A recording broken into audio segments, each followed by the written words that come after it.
अस्सलाम वालेकुम जी, साराना का सलाम कबूल कीजिएगा। आज अदालतों के हवाले से खासा तहलका खेज दिन है। इमरान खान साहब की 3 रोज़ा जो ज़मानत है वो मंजूर हो गई है दहशतगर्दी के मुकदमे में। लेकिन दूसरी जानिब इस्लामाबाद हाई कोर्ट ने इमरान खान के ख़िलाफ़ अदलिया को धमकियाँ देने पर एक लार्जर बेंच बनाने का ऐलान किया है।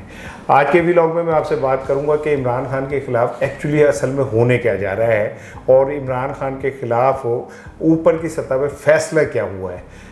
देखिए, इमरान खान साहब ने जो अपने जलसे में ऐलान किया ख़ातून सेशन जज के हवाले से कि वो उनके ख़िलाफ़ कार्रवाई करेंगे, कुछ इस तरह के जुमले कहे जिसके ऊपर अगले दिन ही उनके ख़िलाफ़ FIR काटी गई। और दिलचस्प बात यह कि उस FIR में भी ये जुमला दर्ज है कि उन्होंने कहा कि हम कानूनी कार्रवाई करेंगे। ये FIR का हिस्सा है।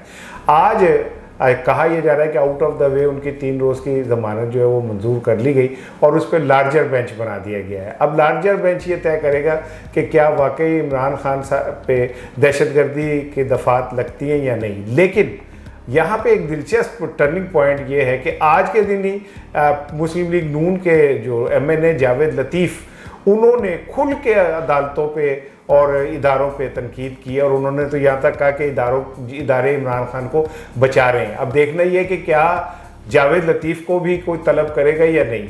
और ये भी देखना है कि जब वज़ीर दाखिला राना सनाउल्लाह ने ये कहा था कि हम चीफ सेक्रेटरी को देख लेंगे, वो उनके बच्चे भी पाकिस्तान में रहते हैं, तो तब अदालतों ने लार्जर बेंच क्यों नहीं बनाया था। और दिलचस्प बात यह है कि एक औरत मरियम औरंगज़ेब जिसे अदालतों से सज़ा हुई भी है, वो बाहर निकल के कहती है कि मेरे पास जजेस की वीडियोस मौजूद हैं। तो उस पर किसी जज ने या किसी अदालत ने क्यों एक्शन नहीं लिया। इसी तरह बेशुमार वाक़यात इस तरह के मौजूद हैं जिसमें इदारों के सरबराहों का नाम लेके इल्ज़ाम लगाया गया, बल्कि उन्हें धमकियाँ दी गई। लेकिन ऐसा लगता है कि इमरान खान के गिर्द जो शिकंजा है वो कसने का फैसला हो गया है। और गुज़िश्ता रोज़ पुलिस ने कोशिश की बनी गाला में इमरान खान को गिरफ्तार करने की, लेकिन अवाम की इतनी बड़ी तादाद वहाँ पे मौजूद थी कि इदारों का बस नहीं चला और वो वापस आ गए। लेकिन अब अगर अदालतें लार्जर बेंच बनाने के बाद उनको मुल्जिम करार दे के गिरफ्तारी का हुक्म देती हैं तो फिर PTI के पास भी कोई रास्ता नहीं रहेगा, क्योंकि अगर वो इसके खिलाफ मज़ामत करती हैं तो मुस्लिम लीग नून और मुखालफिन को ये मौका मिलेगा कि वो कहेंगे कि देख लीजिए अदालतों के फैसलों का एहतराम नहीं करते। इमरान खान के खिलाफ इस नाकामी के बाद कि वो FIR पे गिरफ्तार नहीं हो सके, ये एक नया स्टेप है जिससे इमरान खान को गिरफ्तार करने की कोशिश होगी। और ये तय है कि इमरान खान को आने वाले दिनों के अंदर गिरफ्तार किया जाएगा या हाउस अरेस्ट कर दिया जाएगा और इस तहरीक को जो PTI की दिन ब दिन उभर रही है इसे कुचलने की कोशिश की जाएगी। लेकिन मैं आपको ये बात बता दूं कि ऊपर कहीं ये तय हो चुका है कि इलेक्शन इस साल होने हैं। इमरान खान साहब ने भी अपनी पार्टी को इलेक्शन की तैयारी का हुक्म दे दिया है। अब उससे पहले इमरान खान को नाअहल कराने की कोशिश होगी। उसके हवाले से 3-4 केसेस तैयार हैं, जैसे इलेक्शन कमीशन का केस है। अगर इमरान खान पे ये साबित हो जाता है कि वो दहशतगर्दी के मुर्तकिब हुए हैं, अदलिया को उन्होंने धमकियाँ दी हैं, तो एक नया रेफरेंस दायर होगा जिसमें इमरान खान के हवाले से ये कहा जाएगा कि वो उन्हें सियासत से नाअहल करार दिया जाए।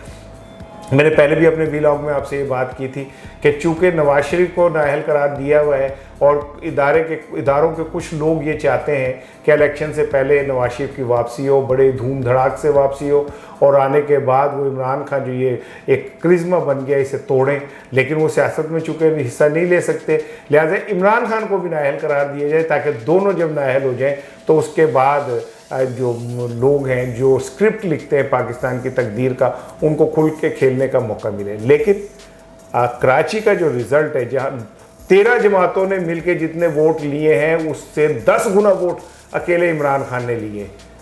13 जमातें एक जानिब हैं और पीपल्स पार्टी जो सिंध की अपने आप को बहुत बड़ी जमात करार देती 4थे नंबर पे आई है और MQM जो कराची की बहुत बड़ी जमात अपने आप को करार देती है, उसका जो हशर हुआ वो भी आपके सामने। और अकेले इमरान खान ने 13 जमातों और ये इन सब को अपने वोट की ताकत से ना सिर्फ ये कि उन्हें शिकस्त दी, बल्कि ऊपर तक लोगों जो इदारों में बैठे हुए लोग हैं जो इस वक्त मुल्क की तकदीर से खेलना चाह रहे हैं, उनको ये मैसेज दिया कि आवाम की आवाज़ को ना दबाएं, आवाम की आवाज़ को दबाने का। माजी में भी कोई अच्छा नतीजा नहीं निकला था, अब भी कोई अच्छा नतीजा नहीं निकलेगा।